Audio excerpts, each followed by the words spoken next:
Good morning student, अज असीं करांगे lesson number 2 जिहड़ा कि स्टार्ट किया होया ही वपारक बैंक अते केंद्री बैंक। बेटा जिहड़े 4 नंबरां दे क्वेश्चन तुहानूं आने आ, मैं 1 तो लैके 5 तक जिहड़े आ तुहानूं करवा दिते ही, ते हुण मैं 6 तो लैके ते 11 तक तुहानूं करवाउण जा रही हाँ। बहुत इंपॉर्टेंट क्वेश्चन है। साडा पहला क्वेश्चन बनता है 6वें नंबर ते, कहंदे ने कि केंद्री बैंक की है ते केंद्री बैंक के मुख कार्यां की व्याख्या करो, या केंद्री बैंक का अर्थ दसो, तो केंद्री बैंक के कार्यां का वर्णन करो, या केंद्री बैंक के मुख कार्यां का वर्णन करो या लिखो। ठीक है, तो सब तो पहला उन्होंने क्वेश्चन में पूछा कि केंद्री बैंक की है। जे तो तुहानूं केंद्री बैंक के बारे पूछा हो कि की है, तो तुसीं पहलां इहदी डेफिनेशन लिखोगे, जां केंद्री बैंक का सिंपल लाइनां विच परिभाषित करोगे तुसीं कि केंद्री बैंक की है। जिस तरह कि केंद्री बैंक वो बैंक हुंदा है जिहड़ा देश दे मुद्रागत अते बैंकिंग ढांचे का शिखर हुंदा है। तो हुण है केंद्री बैंक के मुख काम। बेटा जिहड़े 4 नंबर के क्वेश्चन है ना, उहदे विच सिर्फ 4 पॉइंट ही तुसीं करने ने।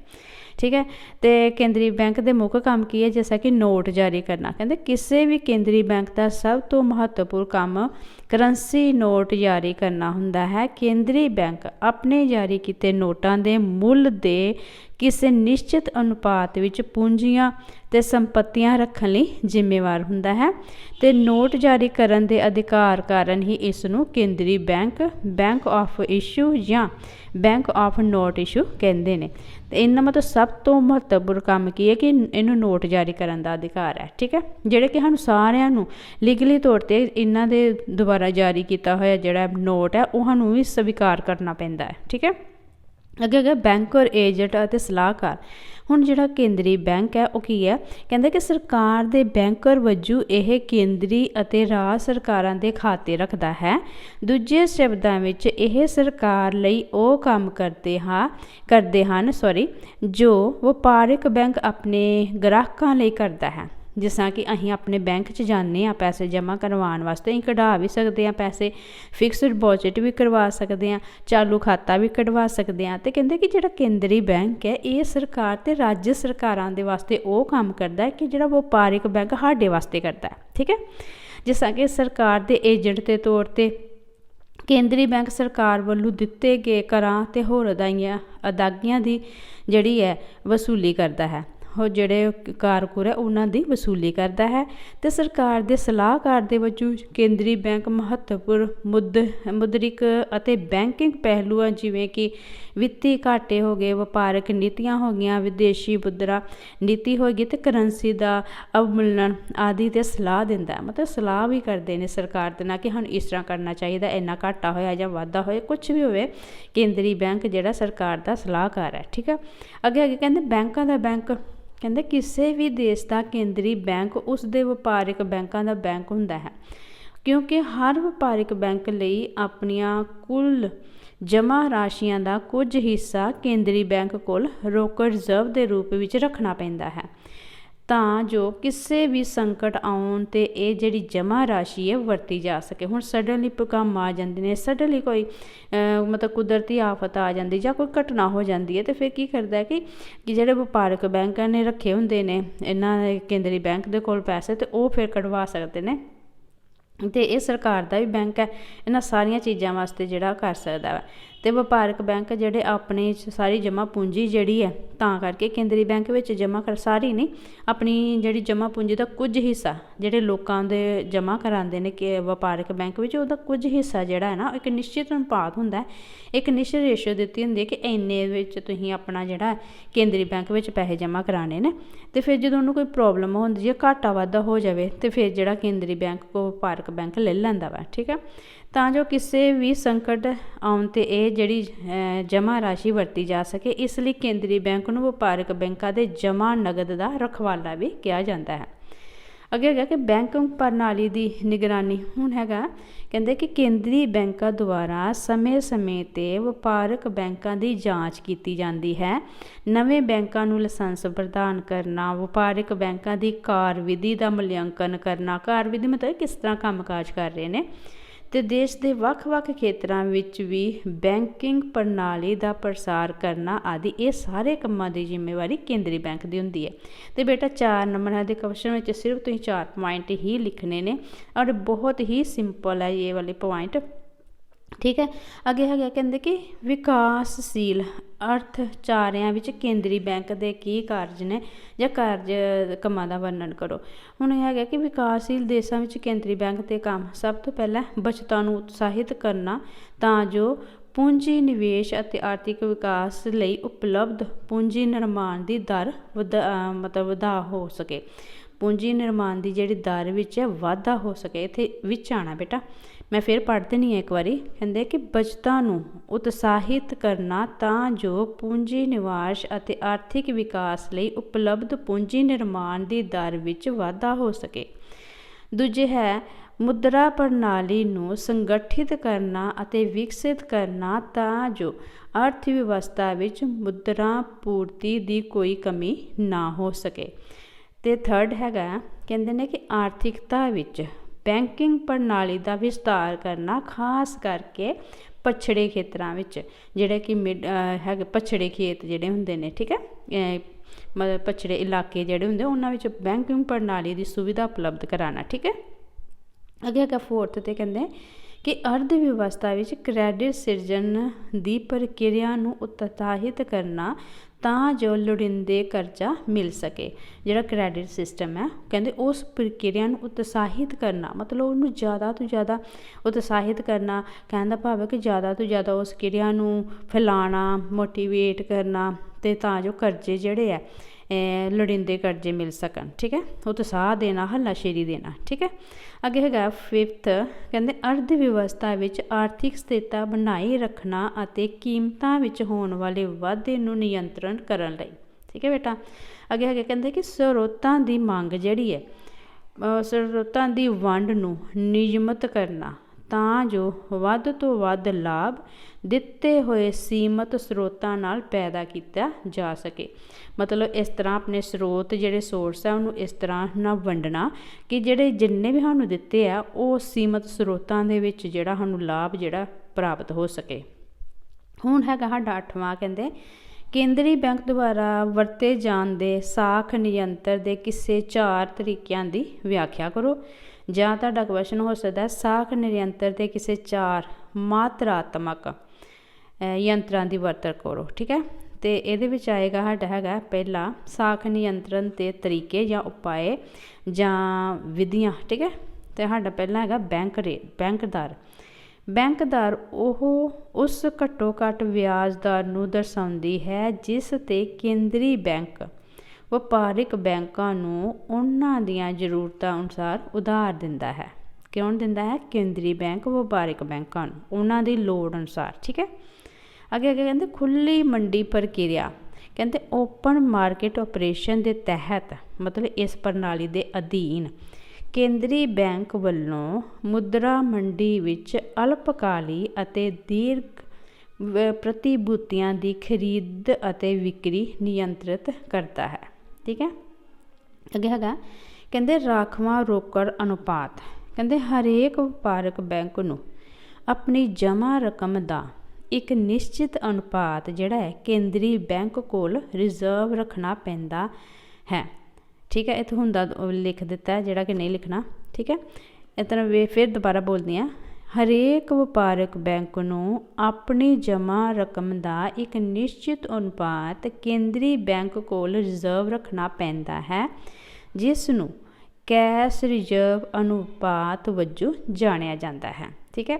ਜਿਸ ਤਰ੍ਹਾਂ ਕਿ ਅਸੀਂ ਵੀ ਆਪਣੇ ਜਿਸ ਤਰ੍ਹਾਂ ਫੈਮਿਲੀ ਦੇ ਵਿੱਚ ਅਸੀਂ ਪਤਾ ਕੀ ਕਰਦੇ ਹਾਂ, ਆਪਣੇ ਖਰਚਿਆਂ ਤੋਂ ਇਲਾਵਾ ਵੀ ਅਸੀਂ ਐਕਸਟਰਾ ਪੈਸੇ ਰੱਖਦੇ ਹਾਂ। ਕਿਉਂ ਰੱਖਦੇ ਹਾਂ? ਕਿ ਬਾਈ ਚਾਂਸ ਕੋਈ ਨੀਡ ਹੋ ਜੇ, ਸਡਨਲੀ ਕੋਈ ਕੰਮ ਪੈ ਜਾਏ ਤਾਂ ਅਸੀਂ ਉਹਨਾਂ ਨੂੰ ਖਰਚ ਸਕੀਏ। ਅਤੇ ਇਸੇ ਤਰ੍ਹਾਂ ਜਿਹੜਾ ਹਰੇਕ ਜਿਹੜਾ ਵਪਾਰਕ ਬੈਂਕ ਹੈ ਉਹ ਕੇਂਦਰੀ ਬੈਂਕ ਕੋਲ ਆਪਣੀ ਜਿਹੜੀ ਕੁੱਲ ਰਕਮ ਦਾ ਸਹੀ ਮਤਲਬ ਜਿਹੜਾ ਅਨੁਪਾਤ ਹੈ ਜਿੰਨਾ ਕਿ ਉਹਨਾਂ ਨੂੰ ਡਿਸਾਈਡ ਕੀਤਾ ਹੁੰਦਾ ਕੇਂਦਰੀ ਬੈਂਕ ਦੀਆਂ ਵਿਧੀਆਂ ਦੇ ਅਨੁਸਾਰ ਉਹ ਬੈਂਕ ਵਿੱਚ ਪੈਸੇ ਜਮ੍ਹਾਂ ਕਰਾਉਣੇ ਪੈਂਦੇ ਨੇ। ਠੀਕ ਹੈ। ਇਸ ਕਰਕੇ ਇਹਨੂੰ ਬੈਂਕ ਨੂੰ ਕੀ ਕਹਿੰਦੇ ਕਿ ਵਪਾਰਕ ਬੈਂਕ ਦੇ ਜਮ੍ਹਾਂ ਪੂੰਜੀ ਦਾ ਰਖਵਾਲਾ ਵੀ ਕਿਹਾ ਜਾਂਦਾ। ਠੀਕ ਹੈ। ਅੱਗੇ ਹੈਗਾ ਕਹਿੰਦੇ ਵੀ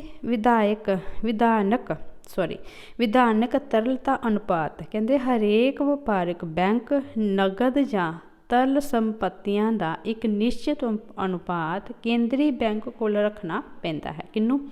ਕਹਿੰਦੇ ਹਰੇਕ ਵਪਾਰਕ ਬੈਂਕ ਨੂੰ ਆਪਣਾ ਨਗਦ ਜਾਂ ਤਰਲ ਸੰਪਤੀਆਂ ਦਾ ਇੱਕ ਨਿਸ਼ਚਿਤ ਅਨੁਪਾਤ ਕੇਂਦਰੀ ਬੈਂਕ ਕੋਲ ਰੱਖਣਾ ਪੈਂਦਾ ਹੈ। ਜਦੋਂ ਕੇਂਦਰੀ ਬੈਂਕ ਮੁਦਰਾ ਦਾ ਵਿਸਤਾਰ ਕਰਦਾ ਹੈ ਤਾਂ ਇਸ ਅਨੁਪਾਤ ਨੂੰ ਘਟਾ ਦਿੰਦਾ ਹੈ, ਅਤੇ ਜਦੋਂ ਇਸ ਨੂੰ ਨਿਯੰਤਰ ਕਰਦਾ ਹੈ ਤਾਂ ਇਸ ਅਨੁਪਾਤ ਨੂੰ ਵਧਾ ਦਿੰਦਾ ਹੈ। ਠੀਕ ਹੈ ਬੇਟਾ।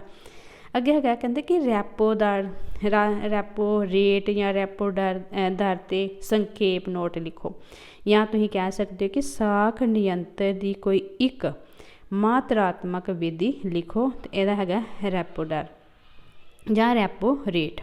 ਕਹਿੰਦੇ ਨੇ ਕਿ ਰੈਪੋ ਦਰ ਉਹ ਦਰ ਹੈ ਜਿਸ ਉੱਪਰ ਰਿਜ਼ਰਵ ਬੈਂਕ ਵਪਾਰਕ ਬੈਂਕਾਂ ਨੂੰ ਜ਼ਮਾਨਤ ਰੱਖ ਕੇ ਉਧਾਰ ਦਿੰਦਾ ਹੈ। ਜ਼ਮਾਨਤ ਰੱਖਣਾ ਮਤਲਬ ਸਿਕਿਉਰਿਟੀ ਦੇਣਾ।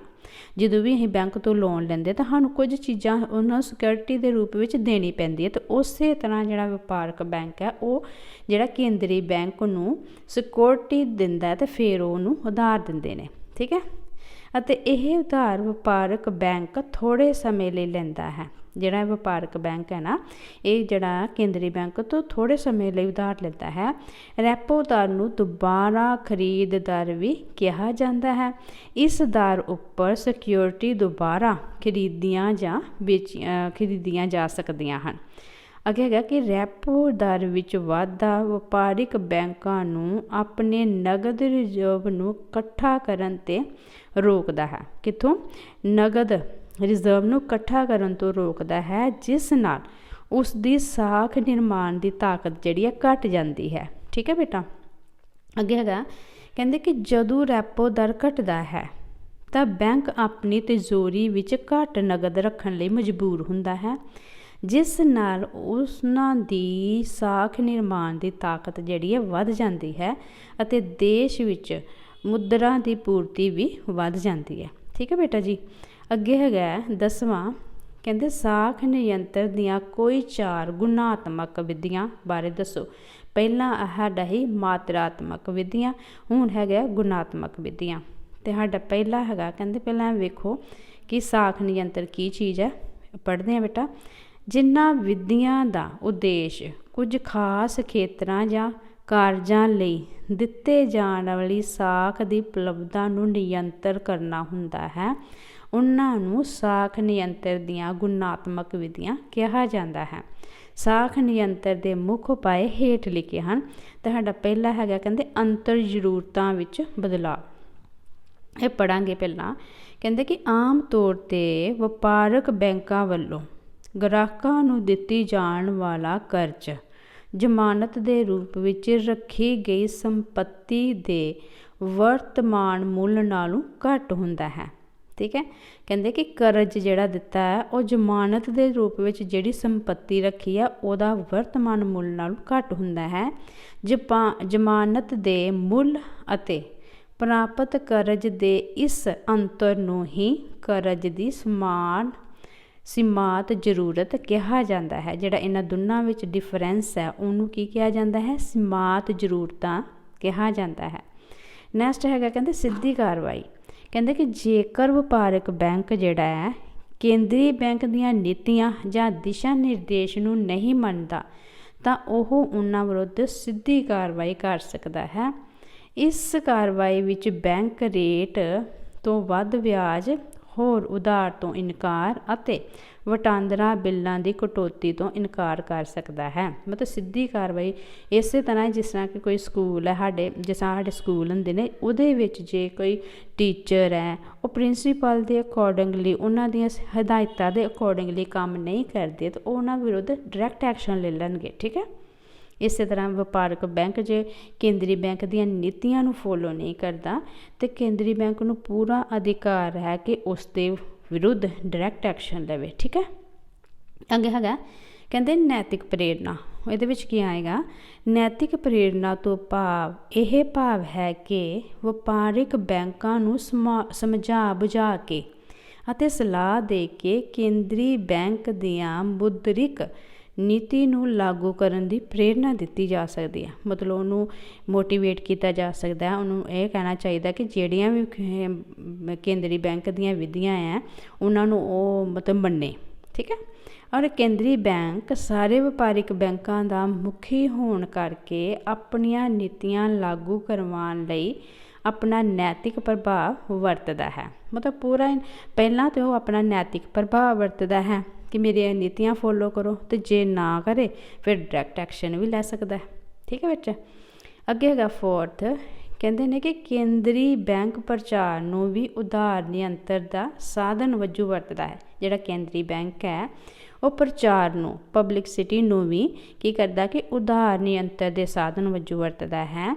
इस तरीके राही केंद्री बैंक लोकां नूं अर्थव्यवस्था की आर्थिक मतलब अपनी इकनॉमी की आर्थिक अते मुद्रिक स्थिति तो जाणू करवाता है, प्रचार करता है कि साडे देश में ये पोजीशन है, तो नाले उन्हां दी सारी इकनॉमी दे बारे जानकारी दिंदा है, पॉलिसियां बारे जानकारी दिंदा है। ठीक है बेटा।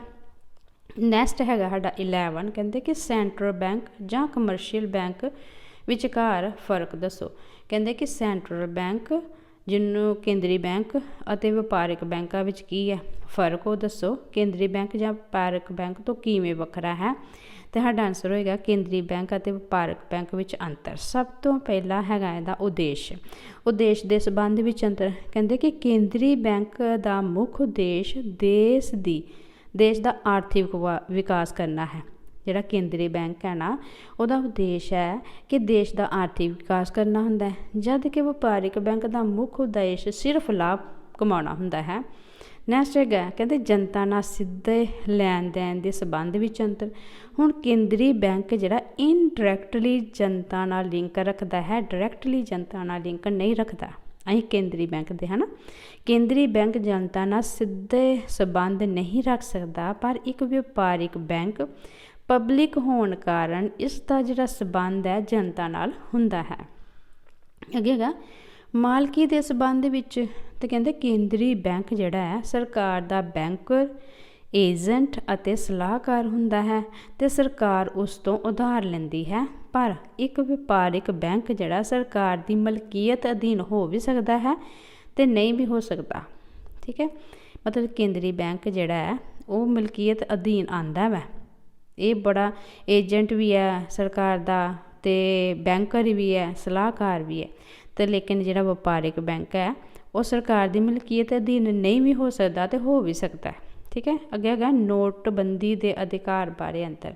सब तो इंपॉर्टेंट फंक्शन सेंट्रल बैंक का यही है कि उन्होंने नोट जारी करने का अधिकार है, पर व्यापारिक बैंक को ये अधिकार नहीं है। पढ़ते हैं बेटा। कहते कि देश दे सिर्फ केंद्री बैंक नूं ही नोट जारी करने का अधिकार है, पर व्यापारिक बैंक नूं नोट जारी करने का अधिकार नहीं है। ठीक है। इस तरह ये साडा जिहड़ा टॉपिक है, जिहड़े 4 नंबर के क्वेश्चन आने हैं वो साडा कंप्लीट हो गया। तो बेटा नैक्सट वीडियो में असीं 6 नंबर वाले क्वेश्चन करांगे। तो प्लीज़ जे तुहानूं मेरी वीडियो या पढ़ाने का तरीका चंगा लगता है तो मेरी वीडियो नूं लाइक शेयर जरूर करना और मेरे चैनल को सबसक्राइब जरूर करना, ताकि मैनूं भी मोटिवेशन मिलती रहे तो मैं तुहानूं अगे भी पढ़ाती रहां। ते नाले जरूरी गल है कि बेटा +2 खत्म होंदे सारी कमर्स दी क्लासां दी स्टडी भी शुरू कर देंगे। ठीक है बेटा। तो इस करके मेरे नाल बने रहना। तो नैक्सट वीडियो च मिलते हाँ। Take care.